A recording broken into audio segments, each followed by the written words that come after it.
Welcome in physics in easy way. मित्रों, physics in easy way में आपका बहुत बहुत स्वागत है।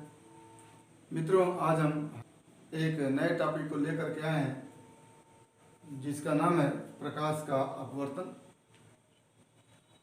तो जैसा कि पहले दिन ही लाइट चैप्टर में प्रकाश अध्याय में हमने बताया था प्रकाश के गुण में कि प्रकाश किसी एक माध्यम में सीधी रेखा में चलती है। यानी अगर प्रकाश स्रोत से प्रकाश चलती है तो एक सीधी रेखा में चलती है, लेकिन जब कभी प्रकाश एक माध्यम से चलकर दूसरे माध्यम में प्रवेश करती है तब वो सीधी रेखा में नहीं होती है, बल्कि वो अपने मार्ग से विचलित हो जाती है। तो यही प्रक्रिया जो होती है प्रकाश का अपवर्तन कही जाती है। यानी एक माध्यम में स्थित प्रकाश स्रोत से प्रकाश चल रही होती है, आगे बढ़ते हुए यदि वह किसी दूसरे माध्यम में प्रवेश करती है तो जिस दिशा में वो जाती है उस दिशा से विचलित हो जाती है। प्रकाश की यही घटना क्या कहलाती है? प्रकाश का अपवर्तन कहलाती है।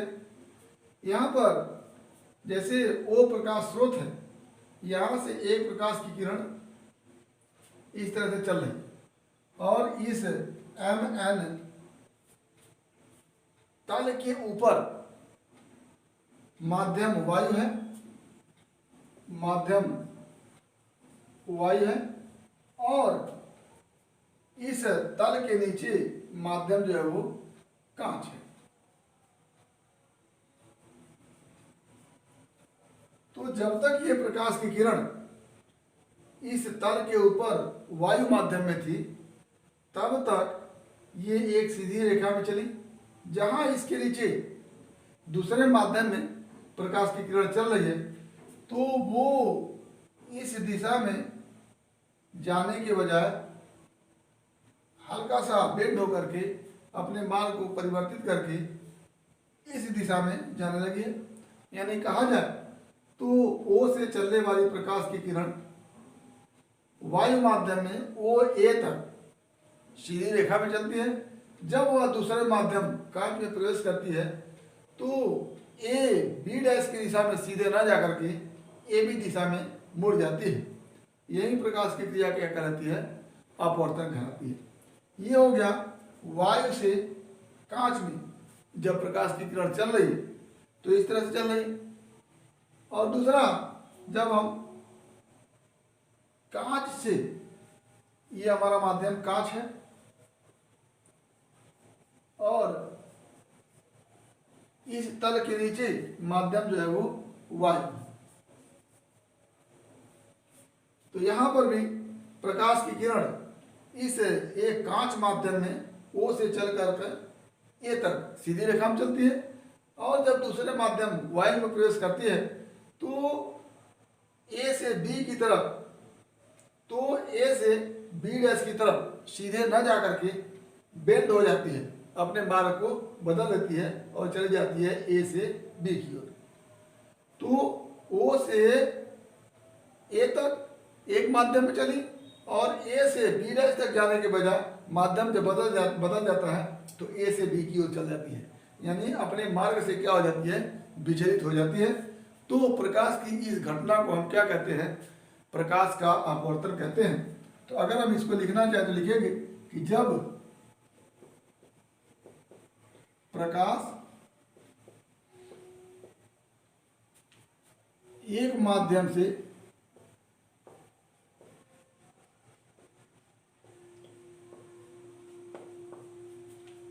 दूसरे माध्यम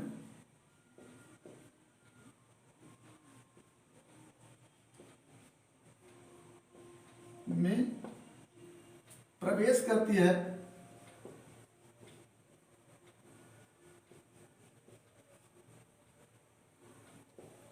तो वह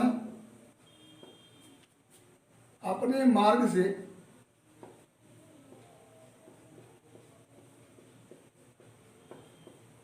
विचलित अपने मार्ग से विचलित हो जाती है,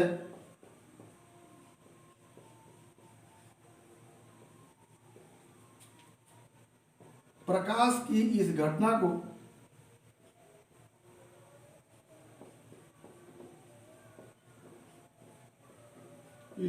को प्रकाश का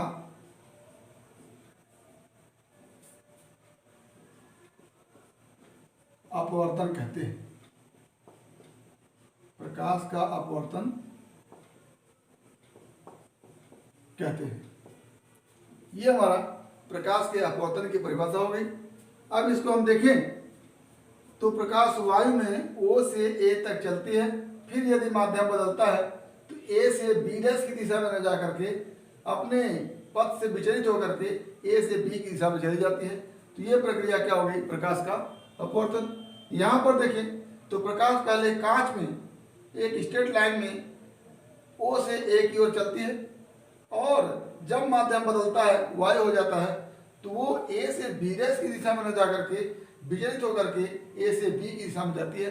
यहाँ पर प्रकाश का विचरण A B डैश से A B की ओर हो जाता है, और यहाँ पर भी प्रकाश का विचरण A B डैश से A B की ओर हो जाता है। यानी दोनों ही स्थितियों में प्रकाश का विचरण होता है, जब प्रकाश वायु से कांच में प्रवेश करती है तब भी, और जब प्रकाश कांच से वायु में प्रवेश करती है तब भी। दोनों ही स्थितियों में जब प्रकाश की किरण एक माध्यम से दूसरे माध्यम में प्रवेश करती है तो अपने मार्ग से विचलित हो जाती है। तो प्रकाश की इस घटना को क्या कहते हैं? प्रकाश का अपवर्तन कहते हैं। आगे हम देखते हैं कि जब अब यहाँ पर दो स्थितियां दिखाई गई। पहली स्थिति में वायु से प्रकाश कांच में प्रवेश कर रहा है, दूसरी स्थिति में कांच से प्रकाश वायु में प्रवेश कर रहा है। तो पहली स्थिति में क्या होती है? आप देखेंगे कि प्रकाश की किरण O A इस बिंदु A पर आपतित होती है, और अगर A पर हमें अभिलंब खींच दें, इस तल पर एक लंब खींच दें तो इसको हम अभिलंब कहते हैं। तो अब जब प्रकाश की किरण इस वायु माध्यम से कांच में प्रवेश करती है तो ये जो हमने अभिलंब खींचा है, इस अभिलंब की ओर आप देख रहे हैं कि क्या हो रहा है? झुक जा रही है। तो जब प्रकाश की किरण वायु से कांच में जा रही है तो अपने मार्ग से विचलित होकर के अभिलंब की ओर झुक जाती है। दूसरा, जब प्रकाश की किरण कांच से वायु में चल रही है तो अपने मार्ग से विचलित हो रही है, और ये अभिलंब जो है, अभिलंब से क्या हो जा रही है? दूर चली जा रही है। तो जब प्रकाश वायु से कांच में चल रही है तो अपवर्तन के पश्चात क्या हो जा रही है? अभिलंब की ओर झुक जा रही है। और जब प्रकाश कांच से वायु में चल रही है तो अपवर्तन के पश्चात अभिलंब से दूर चली जा रही है। और यहाँ पर कांच और वायु का मतलब होता है कि वायु विरल माध्यम है और कांच क्या है? सघन माध्यम है। यहाँ पर कांच सघन माध्यम है, वायु क्या है? विरल माध्यम है। तो एक तरह से आप माध्यम को लिख सकते हैं ये विरल माध्यम, और इसको लिख सकते हैं सघन माध्यम। तो अब इससे क्या बन के आता है कि जब प्रकाश विरल माध्यम से सघन माध्यम में प्रवेश करती है तो अभिलंब की ओर क्या हो जाती है? झुक जाती है। और यहाँ पर आप लिखेंगे सघन माध्यम, और यहाँ पर लिखेंगे विरल माध्यम। तो जब प्रकाश सघन माध्यम से विरल माध्यम में प्रवेश करती है तो अभिलंब से दूर हट जाती है। तो इस तरह से हम इसको लिख सकते हैं कि जब प्रकाश विरल माध्यम से सघन माध्यम में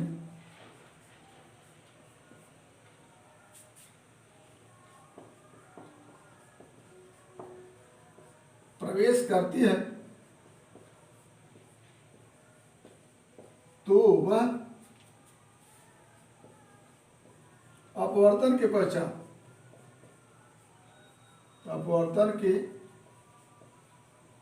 पश्चात अविलंब की ओर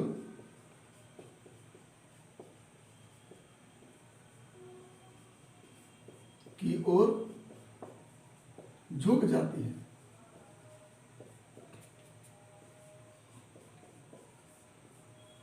झुक जाती है। इसके विपरीत, इसके विपरीत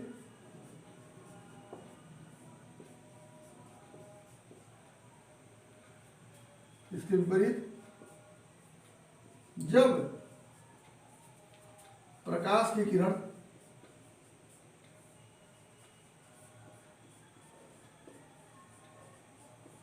सघन माध्यम से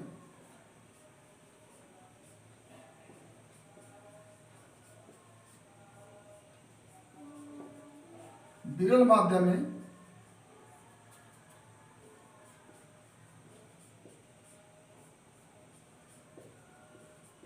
प्रवेश करती है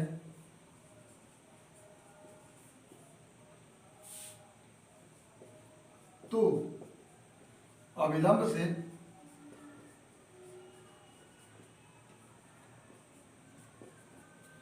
दूर हट जाती है। दूर हट जाती है। जैसा कि आप यहां देख रहे हैं कि यहां पर वायु विरल माध्यम है, तो विरल माध्यम से सघन माध्यम में जाती है तो अविलंब की क्या होती है, झुक जाती है।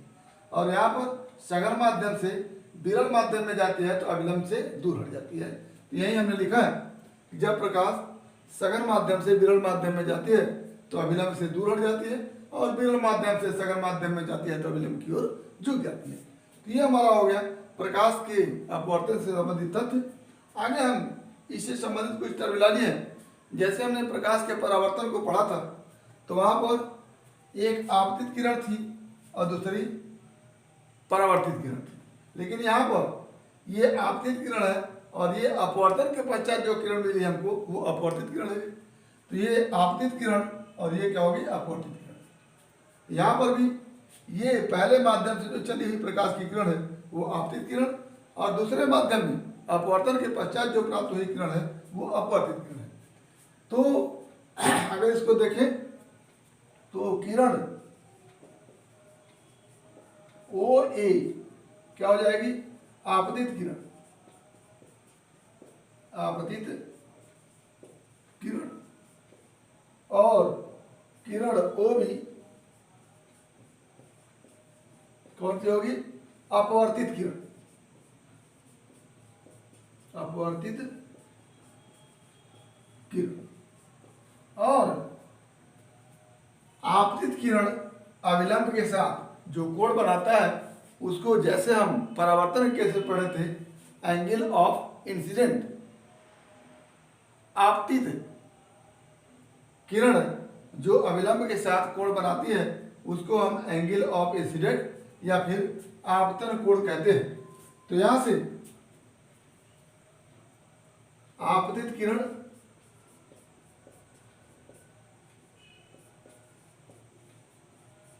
एवं अविलंब के बीच का कोण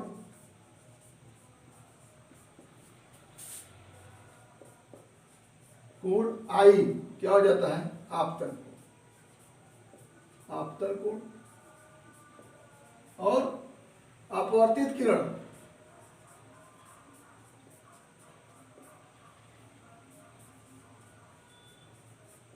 एवं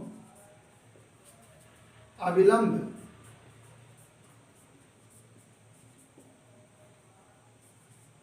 के बीच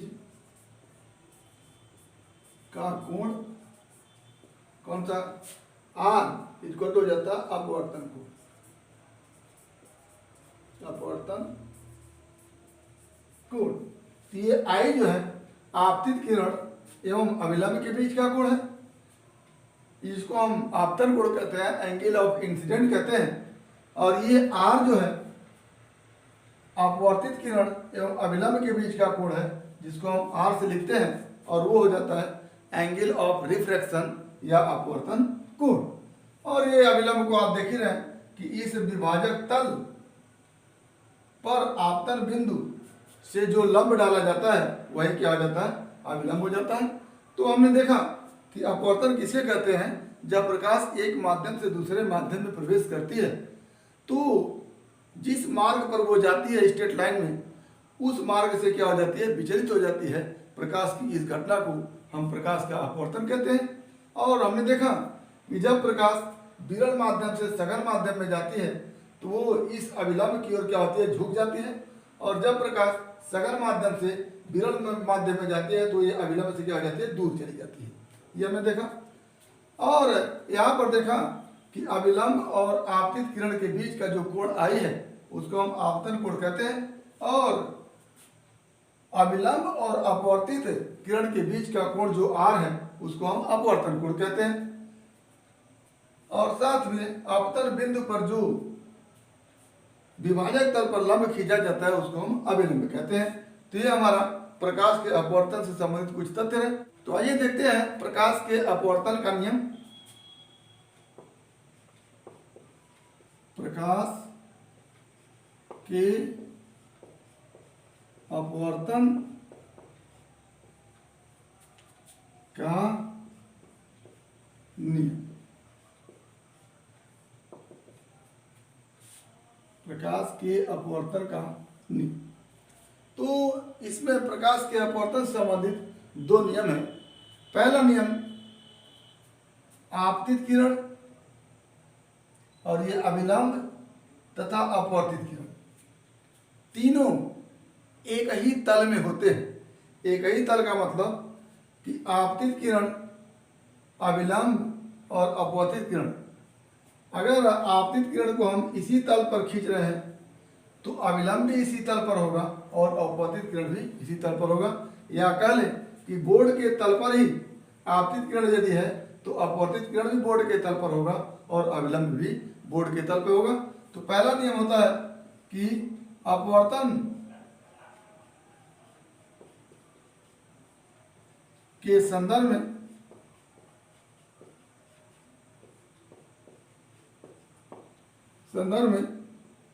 आपतित किरण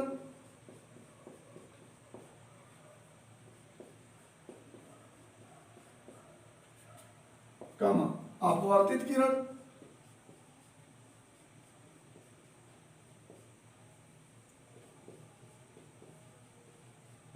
तथा अभिलंब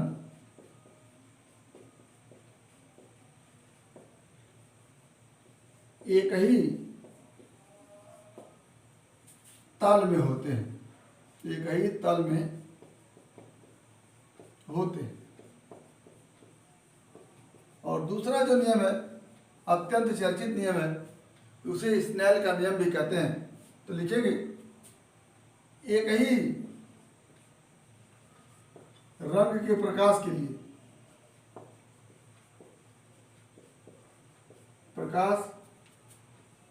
लिए आपतन कोण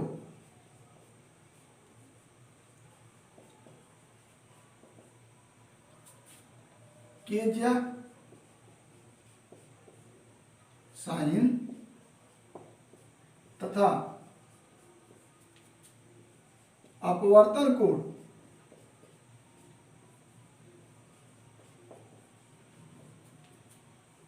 केजिया का अनुपात नियत होता है।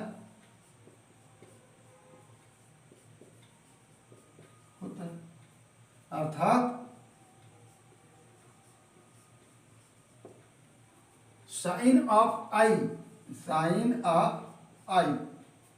आपतन कोण का ज्या बटा साइन ऑफ आर अपवर्तन कोण का ज्या बराबर नियतांक होता है। क्या होता है? नियतांक होता है। और इस नियतांक को हम n से लिखते हैं, यानी sine i upon sine r equal to n। ये n एक भौतिक राशि होती है जिसको हम कहते हैं अपवर्तनांक। क्या कहते हैं? माध्यम का अपवर्तनांक। यहाँ n जो है, n माध्यम का अपवर्तनांक होता है। क्या होता है? माध्यम का अपवर्तनांक होता है। अब ये माध्यम का अपवर्तनांक n अलग अलग प्रकाश के लिए अलग अलग होता है। आप लिखें कि एक ही रंग के प्रकाश के लिए आपतन कोण का मान तथा आपतन कोण के ज्या तथा आप लिखे हैं कि एक ही रंग के प्रकाश के लिए आपतन कोण का ज्या तथा अपवर्तन कोण के ज्या का अनुपात क्या होता है, नियत होता है। वो होता है sine i upon sine r equal to नियतांक, या इसी को हम लिखते हैं sine i upon sine r equal to n. यहाँ पर एन जो होता है वो माध्यम का अपवर्तनांक होता है, और इस एन का मान जो होता है निर्वात में प्रकाश की चाल अपान माध्यम में प्रकाश की चाल के बराबर होता है, या एन निर्वात में प्रकाश की चाल तथा माध्यम में प्रकाश की चाल के अनुपात के बराबर होता है। तो लिखेंगे यहाँ पर एन बराबर निर्वात में प्रकाश की चाल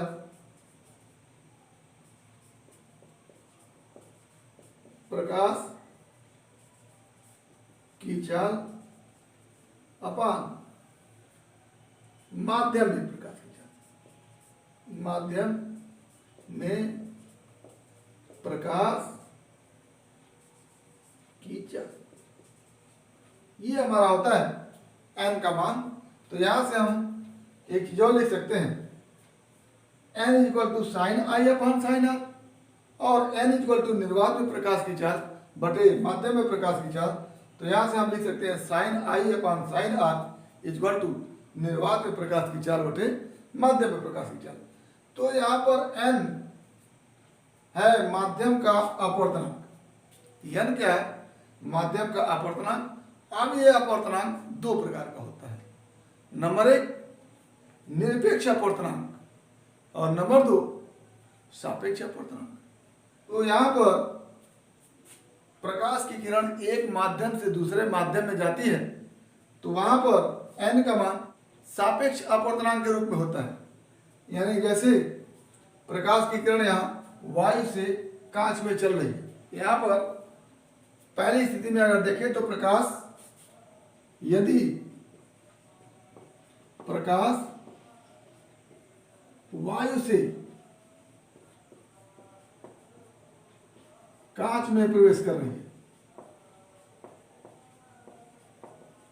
प्रवेश कर रही है,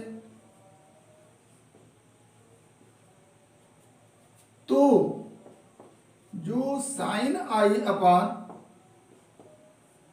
साइन आर होगा वो होगा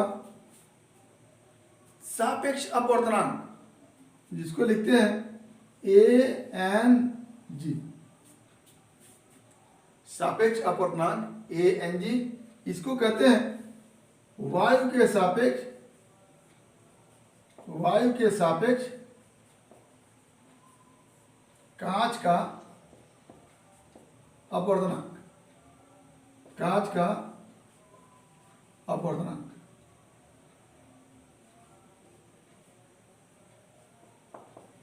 यानी जब प्रकाश वायु से कांच में चल रही है तो sine i upon sine r का मान जो होता है वो एक अपवर्तनांक को बताता है, जिसको हम सापेक्ष अपवर्तनांक कहते हैं। और वो किसके सापेक्ष की चाल, किसका अपवर्तनांक होता है, वायु के सापेक्ष कांच का अपवर्तनांक। और इसी को आप दूसरी तरह से लिखना चाहें तो प्रकाश की किरण यदि एक माध्यम से दूसरे माध्यम में जा रही है तो sine i upon sine r का मान क्या जाता है 1n2 होता है, और इसको कहते हैं पहले माध्यम के सापेक्ष दूसरे माध्यम का अपवर्तनांक। तो इसी को हम दूसरी तरह से लिख सकते हैं कि यदि प्रकाश एक माध्यम से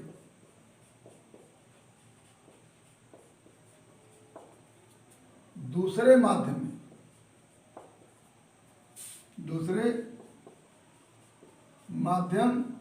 में प्रवेश करती है तो sine i upon sine r equal to होता है 1n2। यहां पर 1n2 जो होता है वो होता है पहले माध्यम के सापेक्ष, पहले माध्यम के सापेक्ष दूसरे माध्यम का अपवर्तनांक।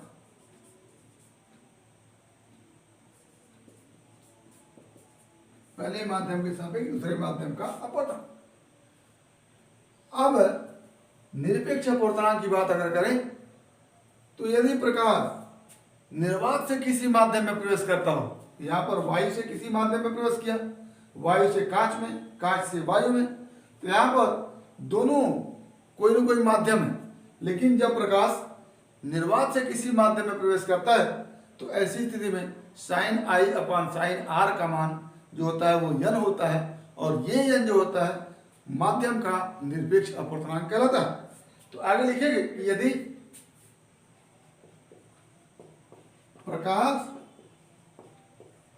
निर्वात से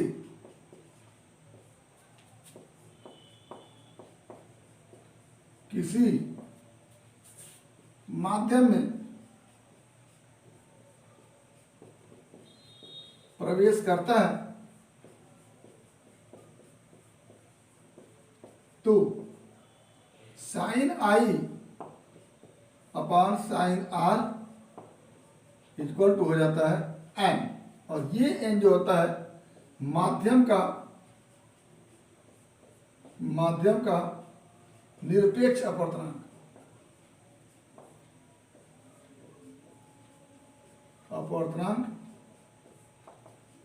होता है। तो यहां से हमने सापेक्ष अपवर्तनांक को देखा और निरपेक्ष अपवर्तनांक को देखा। निरपेक्ष अपवर्तनांक तब होता है जब प्रकाश निर्वात से किसी माध्यम में चलती है और उस स्थिति में sine i upon sine r का मान निकालते हैं, तो वो जो आता है वो n के बराबर कहते हैं उसको, और वो होता है माध्यम का निरपेक्ष अपवर्तनांक। और दूसरी स्थिति होती है जब प्रकाश एक माध्यम से दूसरे माध्यम में प्रवेश करती है, तो ऐसी स्थिति में sine i upon sine r का मान 1n2 लिखते हैं और उसको कहते हैं पहले माध्यम के सापेक्ष दूसरे माध्यम का अपवर्तनांक। या उसी को दूसरे रूप से अगर एग्जाम्पल के रूप में देखें तो यदि प्रकाश वायु से कांच में चल रही है तो ऐसी स्थिति में sine i upon sine r का मान ANG होगा, जिसको हम देख चुके हैं। ANG का मतलब refractive index of glass with respect to air, यानी वायु के सापेक्ष कांच का अपवर्तनांक। और यहीं पर अगर इसके विपरीत स्थिति को देखा जाए तो यदि प्रकाश कांच से वायु में प्रवेश कर रही होती है तो sine i upon sine r का मान हो जाता है GNA। तो क्या लिखेंगे कि यदि प्रकाश कांच से वायु में चल रही होती है